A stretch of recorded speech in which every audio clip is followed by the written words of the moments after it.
19वां अध्याय। लीला सरोवर, हरि मंदिर, ज्ञान तीर्थ, कृष्ण कुंड, बलभद्र सरोवर, दान तीर्थ, गणपति तीर्थ और माया तीर्थ आदि का वर्णन। श्री नारद जी कहते हैं, राजन, द्वारावती मंडल 100 योजन विस्तृत है। उसकी पूरी परिक्रमा 400 योजनों की है। उसके बीच में श्री कृष्ण निर्मित दुर्ग 12 योजन विस्तृत है। दूसरा बाहरी दुर्ग 90 कोसों में महात्मा श्री कृष्ण द्वारा निर्मित हुआ है, जो शत्रुओं के लिए दुर्लंघी है। राजन, तीसरा बाहरी दुर्ग 2 कम 200 कोसों में संगठित हुआ है, जिसमें रत्नमय प्रसादों का निर्माण हुआ है। इनके अंत दुर्ग में भी महात्मा श्री कृष्ण के 9 लाख विचित्र मंदिर हैं। वहाँ राधा मंदिर के द्वार पर लीला सरोवर है, जो समस्त तीर्थों में उत्तम माना गया है। राजन, उसका गौलोक से आगमन हुआ है। उसमें स्नान करके व्रत धारण पूर्वक एकाग्र चित्त हो अष्टमी तिथि को विधिवत सुवर्ण का दान दें, तीर्थ को नमस्कार करें, तो पापी मनुष्य भी कोटि जन्मों के किए हुए पापों से मुक्त हो जाता है। इसमें संशय नहीं है। प्राणांत होने पर उस मनुष्य को देने के लिए निश्चय ही गौलोक से एक विशाल विमान, प्राणांत होने पर अंत समय में जब उसका प्राणों का अंत होता है, तो उस मनुष्य को लेने के लिए निश्चय ही गौलोक से एक विशाल विमान आता है, जो सहस्त्रों सूर्यों के समान तेजस्वी होता है।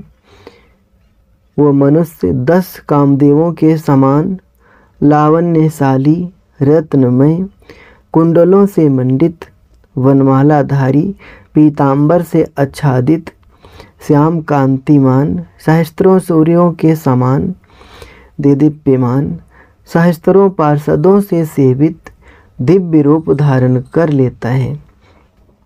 उसके दोनों ओर चंवर डुलाए जाते हैं, जय जयकार की जाती है। वेणु ध्वनि के साथ दुंदुभियों का गंभीर नाद होता रहता है। इस अवस्था में वह उस श्रेष्ठ विमान पर आरूढ़ हो गौलोक धाम में जाता है। इसमें संशय नहीं है। महामते राजन, अब अन्य तीर्थों का वर्णन सुनो। वहाँ 16,108 तीर्थ हैं और वहाँ श्री कृष्ण की उतनी ही पत्नियों के पृथक पृथक भवन हैं। उन सब की बारी बारी से परिक्रमा और वंदना करके ज्ञान तीर्थ में गोता लगाकर जो पारिजात का स्पर्श करता है, उसे तत्काल ज्ञान, वैराग्य और भक्ति की प्राप्ति हो जाती है। उसके हृदय में भगवान श्री कृष्ण सदा प्रसन्न चित्त होकर वास करते हैं। समूची सिद्धियां और समृद्धियां स्वभावतः उसकी सेवा में उपस्थित रहती हैं। जो श्री हरि के मंदिर का दर्शन करता है, वह मुक्त और कृतार्थ हो जाता है। उसके समान दूसरा कोई वैष्णव नहीं है और उस तीर्थ के समान दूसरा कोई तीर्थ नहीं है। भगवान के मंदिर का विस्तार 5 योजन है। वहाँ से 100 धनुष की दूरी पर श्री कृष्ण कुंड है, जो भगवान श्री कृष्ण के तेज से प्रकट हुआ है। उसी कुंड में स्नान करके जाम्बवती नंदन सांब कुष्ठ रोग से मुक्त हुए थे। उस कुंड के दर्शन मात्र से मनुष्य संपूर्ण पापों से छुटकारा पा जाता है। मैथिली, वहाँ से 18 पद की दूरी पर पूर्व दिशा में सब तीर्थों में उत्तम, पुण्यदायक और विशाल बलभद्र सरोवर है। महाबली बलदेव जी ने पृथ्वी की परिक्रमा करके जहाँ यज्ञ किया, वहीं उस सरोवर का निर्माण कराकर वह रेवती रानी के साथ विराजमान हुए। उसमें स्नान करके मनुष्य तत्काल समस्त पातकों से मुक्त हो जाता है। पृथ्वी की परिक्रमा का फल उसके लिए दुर्लभ नहीं रह जाता। राजन, भगवान के मंदिर से सहस्त्र धनुष आगे दक्षिण दिशा में गणनाथ का महान तीर्थ है। राजन, अपने पुत्र प्रद्युम्न को जन्म देने पर जब वे 10 दिन बीतने के पहले ही अपहृत कर लिए गए, तब रुक्मिणी ने जहाँ गणेश पूजा का अनुष्ठान किया था वहीं गणनाथ तीर्थ है।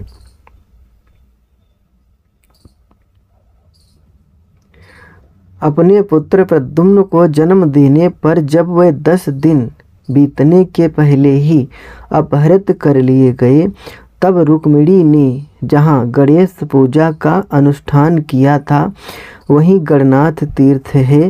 नृपेश्वर वहाँ स्नान करके जो स्वर्ण का दान देता है उसे पुत्र की प्राप्ति होती है और उसका वंश बढ़ता है। राजन, भगवान के मंदिर से पश्चिम दिशा में 200 धनुष की दूरी पर परम मंगलमय दान तीर्थ है। वहाँ श्री कृष्ण चंद्र की प्रसन्नता के लिए जो प्रतिदिन दान करता है वो उत्तम पुण्य का भागी होता है। विदेहराज, उस तीर्थ में स्नान करके जो मनुष्य 2 पल सोना, 8 पल चांदी और 100 रेशमी पट्टांबर दान देता है तथा सहस्त्रों मोहर और नवरत्नों का दान करता है, उस श्रेष्ठ मानव को मिलने वाले पुण्य फल का वर्णन सुनो। सहस्त्र अश्वमेध तथा 100 राजस्वी यज्ञ भी दान तीर्थ के पुण्य की 16वीं कला के बराबर भी नहीं हो सकती। बद्रिका आश्रम तीर्थ की यात्रा से मनुष्य जिस फल को पाता है, सूर्य के मेघ राशि पर रहते समय सैंधवारण्य की यात्रा करने पर जिस फल की प्राप्ति होती है, सूर्य के वृष राशि में रहते समय उत्पलावर्त तीर्थ की यात्रा में स्नान दान का उन दोनों तीर्थों की अपेक्षा लाख गुना फल मिलता है, इसमें संशय नहीं है। परंतु विदेहराज, दान तीर्थ में उससे भी कोटि गुना फल प्राप्त होता है। जो दान तीर्थ में 1 मास तक स्नान करता है, उसको जिस अनंत पुण्य की प्राप्ति होती है उसका ज्ञान चित्रगुप्त को भी नहीं है।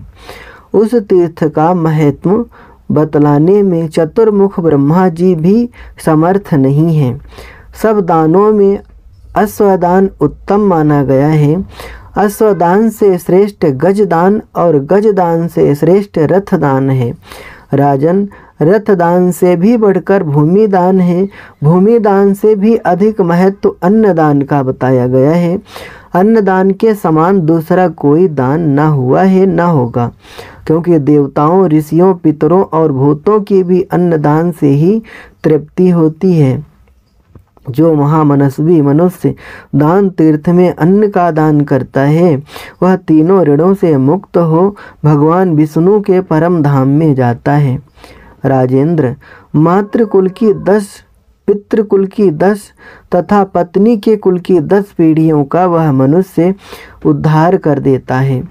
दान तीर्थ में दान देने वाले मानव देह त्याग के पश्चात चतुर्भुज दिव्य रूप धारण करके गरुड़ध्वज फहराते हुए वनमाला और पीतांबर से अलंकृत हो भगवान विष्णु के धाम में जाते हैं। राजन, भगवान के मंदिर से उत्तर दिशा में आधे कोस की दूरी पर मनोहर माया तीर्थ है, जहाँ चंड मुंड का विनाश करने वाली दुर्गति नाशिनी सिंहवाहिनी भद्रकाली दुर्गा नित्य विराजती हैं।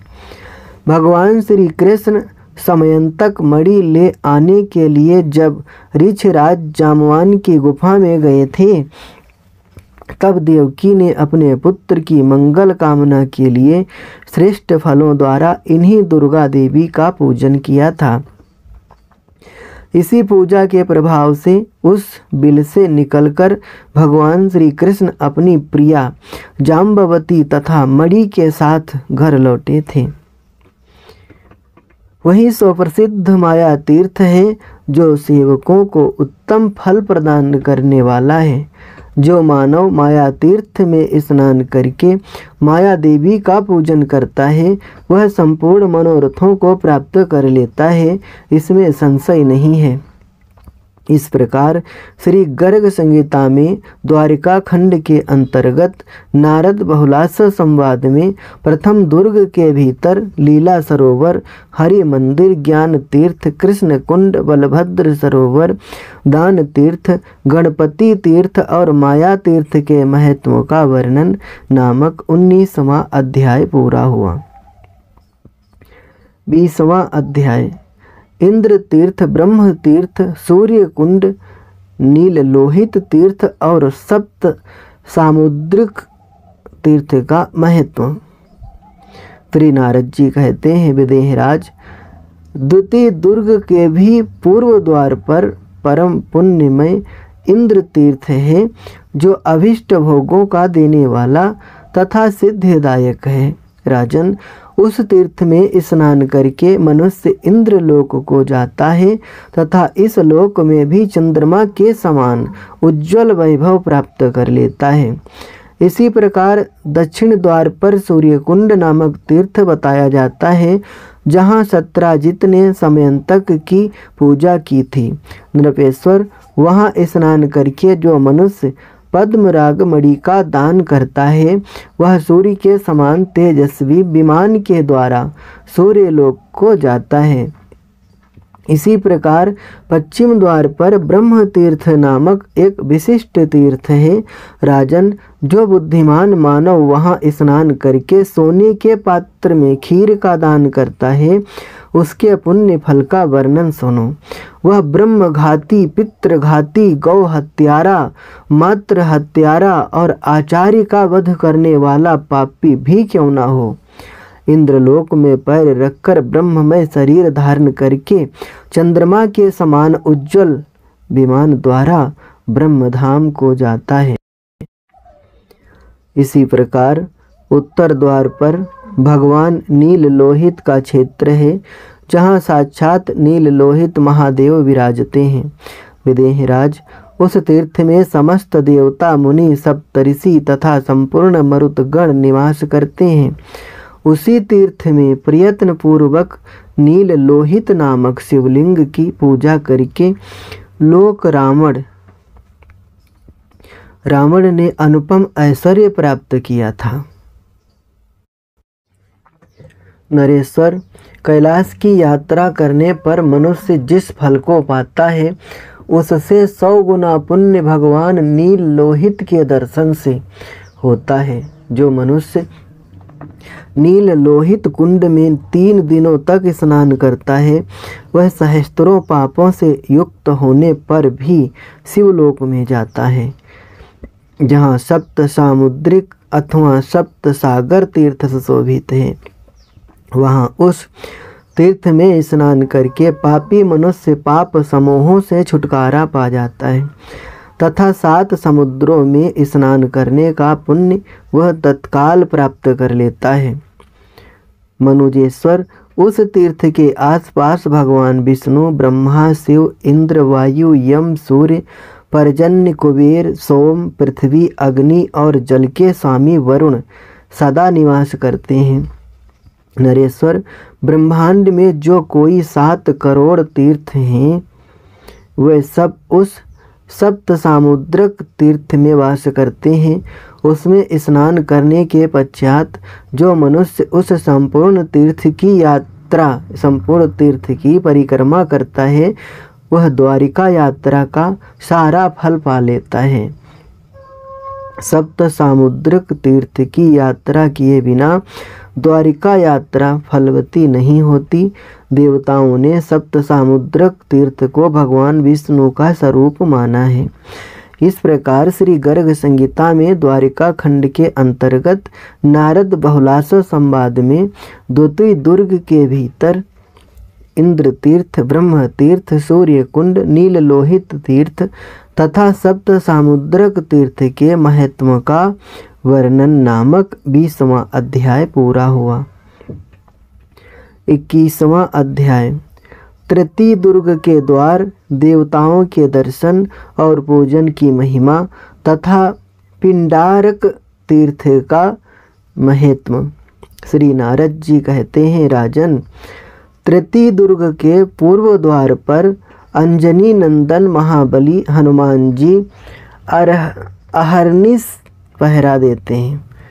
जो मनुष्य वहाँ महाबली भगवत भक्त हनुमान जी का दर्शन कर लेता है, वह हनुमान जी की ही भांति महान भगवत भक्त होता है।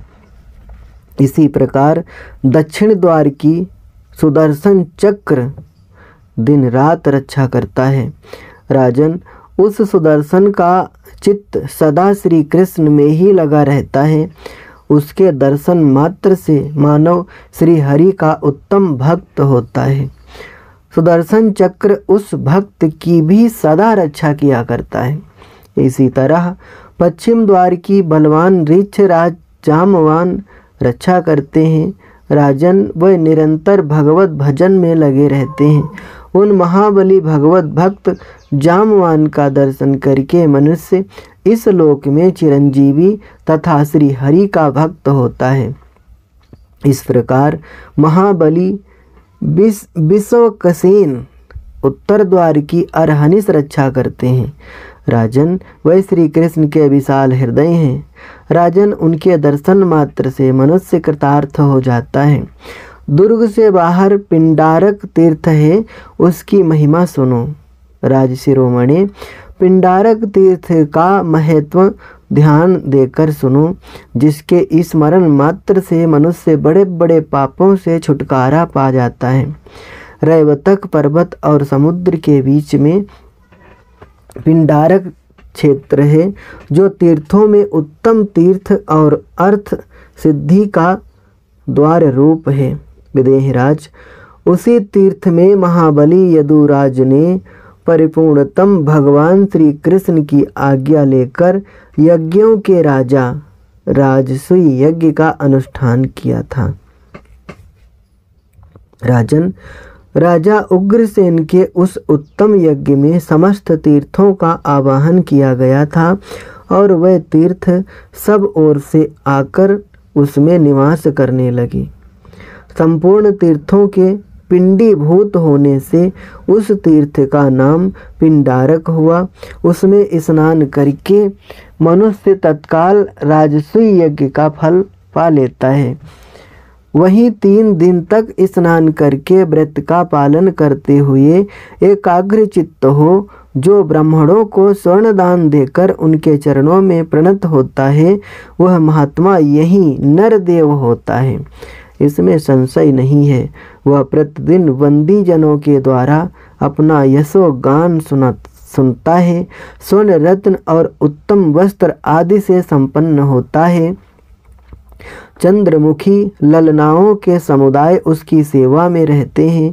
वह नित्य हष्ट पुष्ट और महाबलवान होता है। उसके दरवाजे पर दिन रात घन गर्जन के समान दुंदुभियाँ बजती रहती हैं। वह देखता है कि उसके बाहरी एवं भीतरी आंगन में गजराज चिघाड़ते और घोड़े हिनहिनाते रहते हैं तथा नरेशों की भीड़ लगी रहती है और उसके रत्न में महलों पर अनेक ध्वज फहराते रहते हैं। मतवाले हाथियों के कानों से प्रताड़ित भ्रमर मंडल की उसके सामंत नरेशों द्वारा मंडित द्वार की शोभा बढ़ाती है। पिंडारक तीर्थ में स्नान किए बिना इस लोक में किसी को राज्य कैसे प्राप्त हो सकता है और पापात्मा मनुष्य भी उस तीर्थ में स्नान किए बिना जीवन के अंत में मोक्ष कैसे पा सकता है। पिंडारक तीर्थ में स्नान किए बिना किसी को सर्म यानी कल्याण की प्राप्ति नहीं होती। पिंडारक तीर्थ में स्नान किए बिना कर्म, धर्म और वर्म रक्षा कवच नहीं प्राप्त हो सकते। पिंडारक तीर्थ में स्नान किए बिना मनुष्य वियोग का दुख झेलता है। उसमें स्नान करने वाला मानव उस दुख से दूर रहता अथवा विशिष्ट योगी होता है। उस तीर्थ में स्नान करने वाला पुण्यात्मा मनुष्य उत्तम भोगों से संपन्न होता है। रोग उसे छू नहीं सकते। विदेहराज, जो वैशाख मास में द्वारावती की परिक्रमा करके उसको नमस्कार करता है, उसके हाथ में इस लोक और परलोक की सारी सिद्धियां आ जाती हैं। जो चैत्र की पौर्णमासी से लेकर वैशाख की पौर्णमासी तक द्वारका की यात्रा करता है और प्रतिदिन तीर्थ स्नान, भूमि शयन, शौचाचार, मौन व्रत एवं नवान्न भोजन के नियम से रहता है, उसको मिलने वाले पुण्य की संख्या बताने में वेदमय चतुर्मुख ब्रह्मा भी समर्थ नहीं है। जो कदाचित वर्षा की धाराओं को गिन ले, वह भी श्री कृष्ण पुरी की यात्रा से होने वाले पुण्य की परिगणना नहीं कर सकता। जैसे तिथियों में एकादशी, सर्पों में नागराज, शेष पक्षियों में गरुण, इतिहास पुराणों में महाभारत और जैसे देवताओं में देवाधिदेव यदुदेव वासुदेव सर्वश्रेष्ठ हैं, उसी प्रकार संपूर्ण पुरियों और क्षेत्रों में पुण्यवती द्वारावती प्रशस्त है। अहो, भूतल पर वैकुंठ लीला की अधिकारिणी मनोहरा कुशस्थली द्वारिकापुरी यदु मंडली से उसी प्रकार सुशोभित होती है जैसे विद्युन मालाओं से आकाश में मेघमाला की शोभा होती है। ये पुरी धन्य है जिस पुरी में साक्षात परम पुरुष परमेश्वर चतुर्व्यूह रूप धारण करके विराज रहे हैं। जिन्होंने उग्रसेन को राजाधिराज का पद दे रखा है, उन श्री कृष्ण हरि को बारंबार नमस्कार है। विदेहराज, जब भगवान अपने परम धाम को पधारेंगे, उस समय उस दिव्य पुरी को समुद्र डुबा देगा। केवल श्री हरि का दिव्य मंदिर अवशिष्ट रहेगा। उसी में भगवान सदा निवास करेंगे। कलयुग में वहाँ रहने वाले लोग प्रतिदिन और निरंतर सागर की जल ध्वनि में श्री कृष्ण की कही हुई यह बात सुना करते हैं। ब्राह्मण विद्वान हो या अविद्वान, वह मेरा ही शरीर है।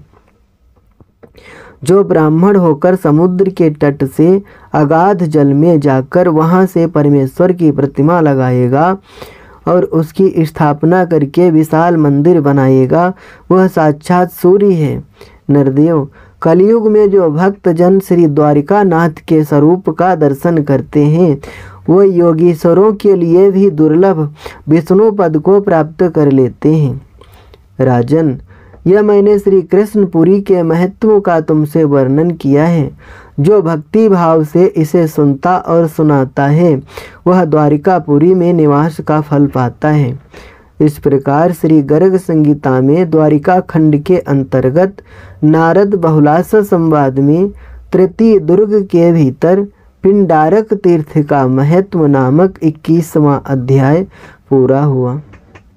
22वां अध्याय, सुदामा ब्राह्मण का उपाख्यान। श्री नारद जी कहते हैं, सुदामा नामक श्री कृष्ण के एक ब्राह्मण सखा थे। वे अपनी पत्नी सत्या के साथ अपने नगर में रहते थे।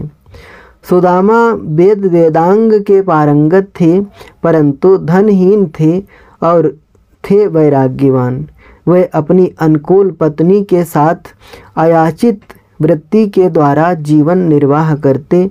सुदामा ने एक दिन दरिद्रता से उत्पीड़ित दुखिनी अपनी पत्नी से कहा, पतिव्रते, द्वारिकाधीश श्री कृष्ण मेरे मित्र हैं।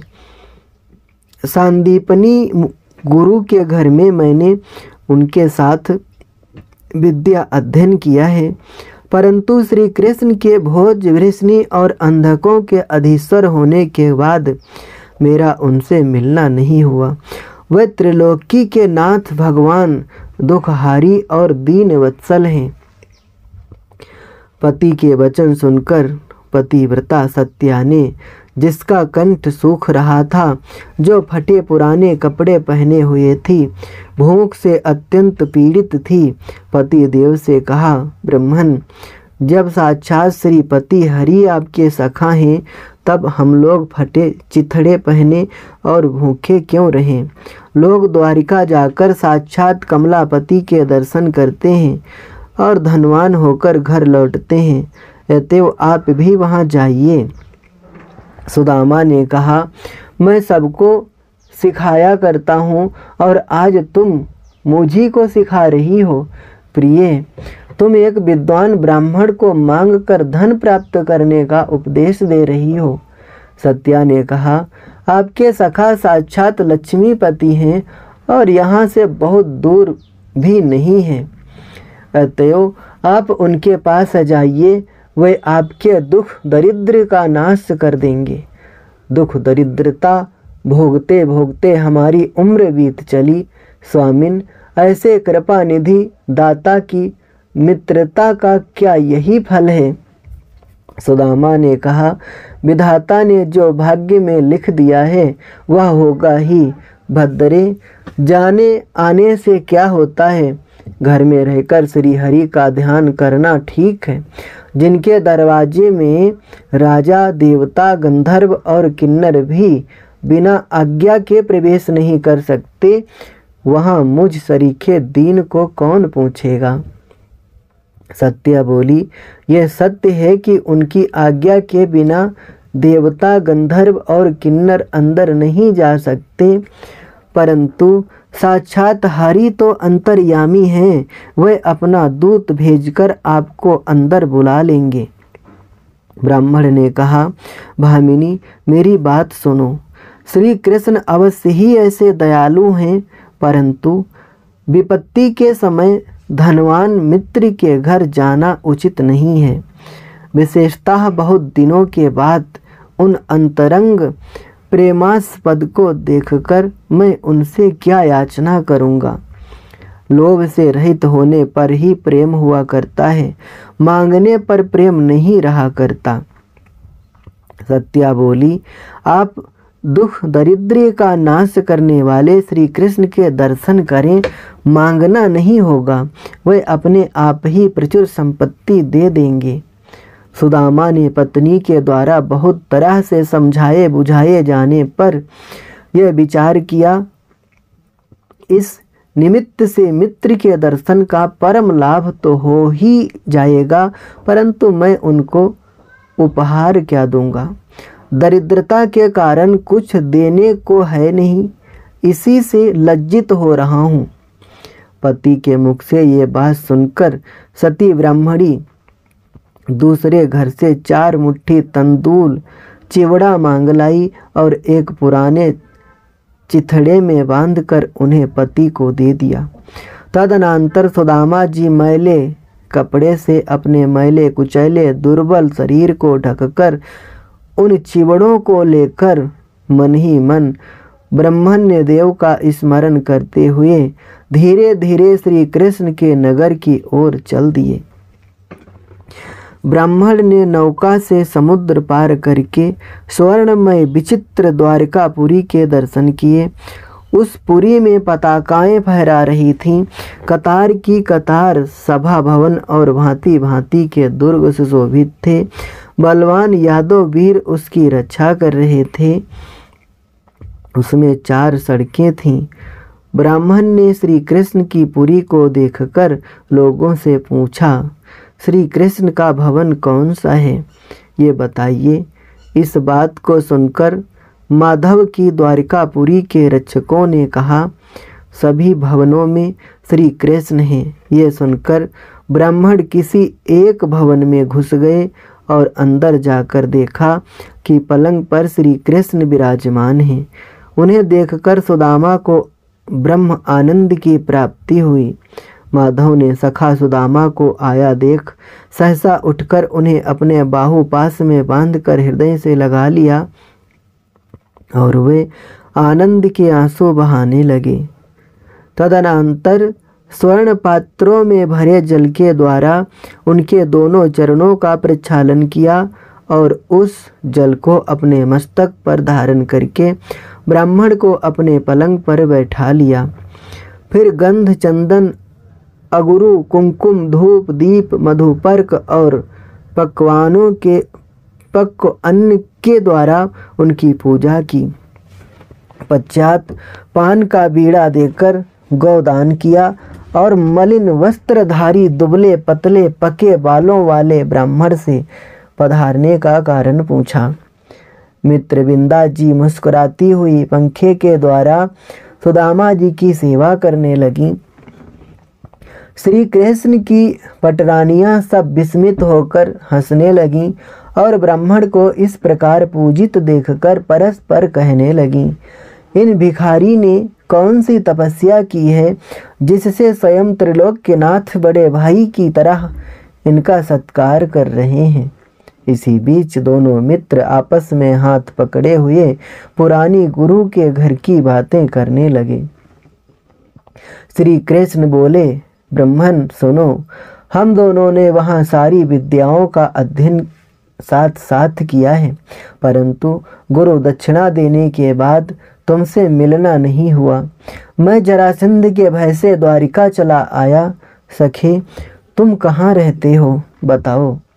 तुम्हें याद होगा एक दिन गुरु पत्नी की आज्ञा से हम विद्यार्थी गण लकड़ी लाने के लिए भयंकर वन में गए थे। वहां जाने पर वर्षा और तूफान के मारे भयानक विपत्ति में पड़ गए। सूर्य अस्त हो गया, रात्रि का घोर अंधकार छा गया, सब जगह जल ही जल हो रहा था, जमीन कहीं दिखाई नहीं देती थी। हम परस्पर हाथ पकड़े बिजली के प्रकाश में सब जगह इधर उधर घूमते रहे। फिर सूर्योदय होने पर महामना गुरु सांदीपनी जी ने वन में जाकर जल में सर्दी से ठिठुरते हुए हम छात्रों को दर्शन दिया। गुरुजी की आंखें आंसू बहा रही थीं। उन्होंने हम सबको जल से निकाल कर जमीन पर लाकर कहा, मेरे बच्चों, तुम मेरी आज्ञा का पूरा पालन करने वाले हो। प्राणियों के लिए सबसे प्रिय आत्मा है। तुमने उसका भी अनादर करके मुझको प्रधानता दी, इसलिए मैं संतुष्ट होकर तुम लोगों को दुर्लभ वर दे रहा हूँ। तुम लोगों की सब अभिलाषाएं पूर्ण हो, वेद और पुराण आदि शास्त्र तुम्हारे कंठस्थ हो जाएं। मित्र, गुरुजी की इसी कृपा से तभी से हम लोग सुखों से परिपूर्ण हैं। सुदामा जी ने कहा, तुम देव देव हो, सबके गुरु हो और कोटि कोटि ब्रह्मांडों के नायक हो। तुम श्रीपति हो, तुम्हारा गुरुकुल में निवास करना अत्यंत विडंबना है। राजन, ब्राह्मण सुदामा ने परमात्मा श्री कृष्ण को वे चिवड़े नहीं दिए, वे मुंह नीचा किए बैठे रहे। सर्व आत्मा भगवान उनके आने का कारण जान गए। वे ये ब्राह्मण धन के इच्छुक नहीं हैं, मुक्ति के लिए ही मेरा भजन करते हैं।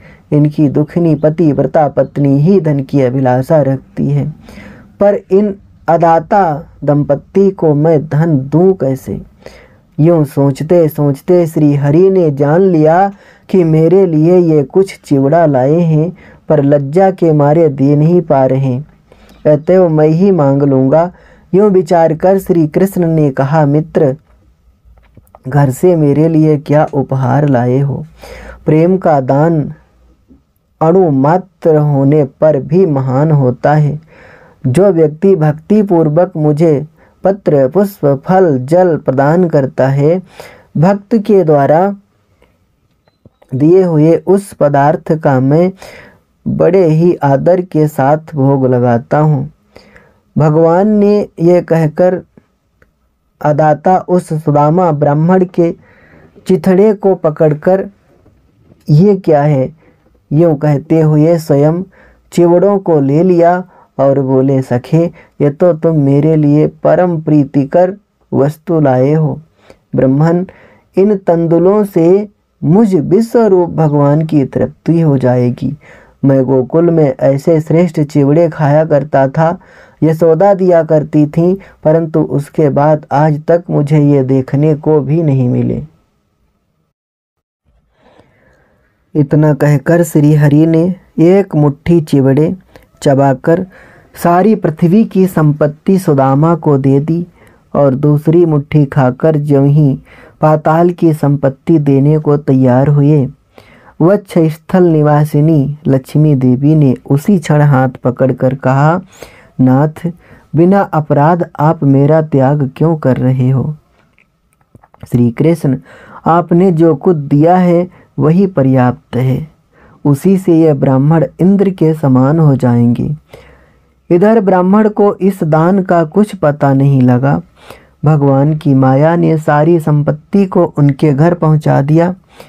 सुदामा जी ने एक रात वहां सुखपूर्वक रहकर भोजन पान आदि करके दूसरे दिन श्री कृष्ण को नमस्कार करके घर जाने की अनुमति मांगी। भगवान ने अनुमति देकर वंदन और आलिंगन किया। ब्राह्मण लज्जावश कुछ भी ना मांगकर घर लौट चले और एक ब्राह्मण के प्रति श्री कृष्ण की श्रद्धा देखकर मन ही मन सोचने लगे, दरिद्र होने पर भी श्री कृष्ण ने मुझे अपनी दोनों भुजाओं में भरकर मेरा आलिंगन किया।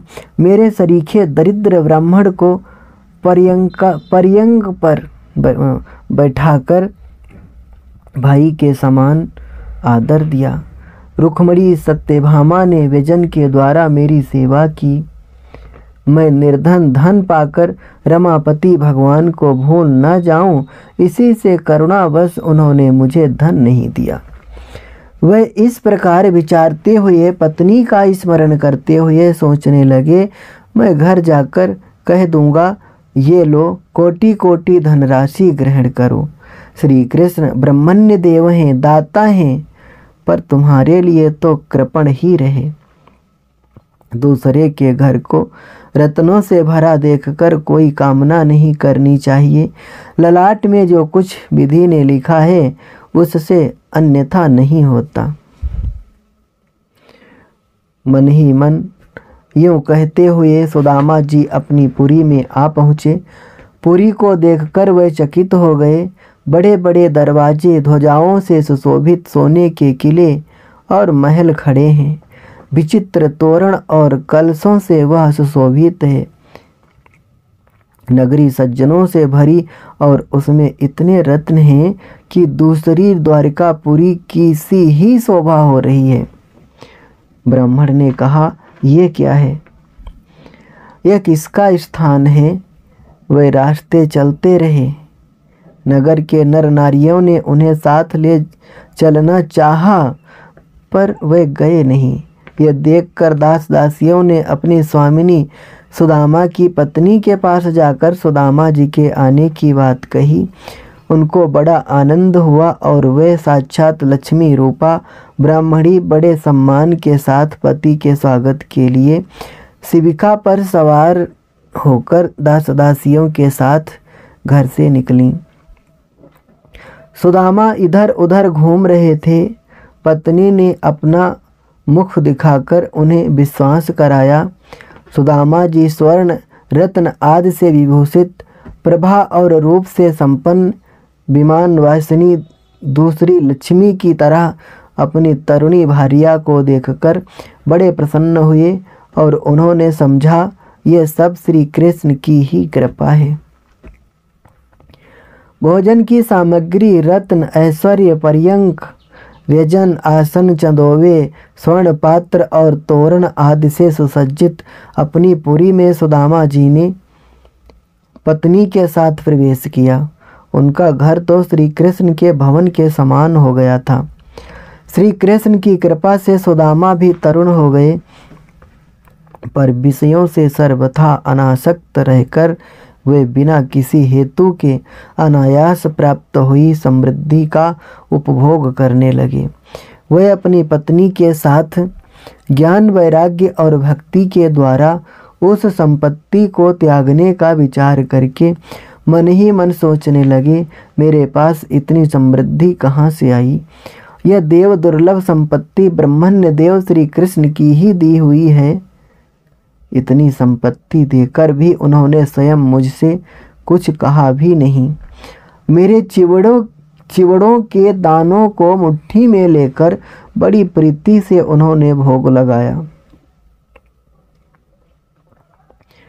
जन्म जन्म में मुझे उन्हीं का सख्य और दास से प्राप्त हो, मैं उनके चरण कमलों का ध्यान करके संसार सागर से पार हो जाऊं। सुदामा ने मन ही मन इस प्रकार का निश्चय करके पत्नी के साथ श्री कृष्ण के चरणार बिंद में अपना मन लगा दिया और सारा धन ब्राह्मणों को बांटकर भगवान के धाम में चली गई। जो मनुष्य इस श्री कृष्ण चरित्र का श्रवण करता है वह दरिद्रता से मुक्त होकर उत्तम भगवत भक्त हो जाता है। नरेश्वर, तुम्हारे सामने इस पुण्यमय द्वारिका खंड का वर्णन किया गया। जो इस खंड का सदा श्रवण करते हैं उन्हें उत्तम कीर्ति, कुल, अतिशय भुक्ति, मुक्ति और राज्य प्राप्त होता है। इस प्रकार श्री गर्ग संहिता में द्वारिका खंड के अंतर्गत बहुलास संवाद में सुदामा ब्राह्मण के उपाख्यान का वर्णन नामक 22वां अध्याय पूरा हुआ। द्वारिका खंड पूर्ण हुआ।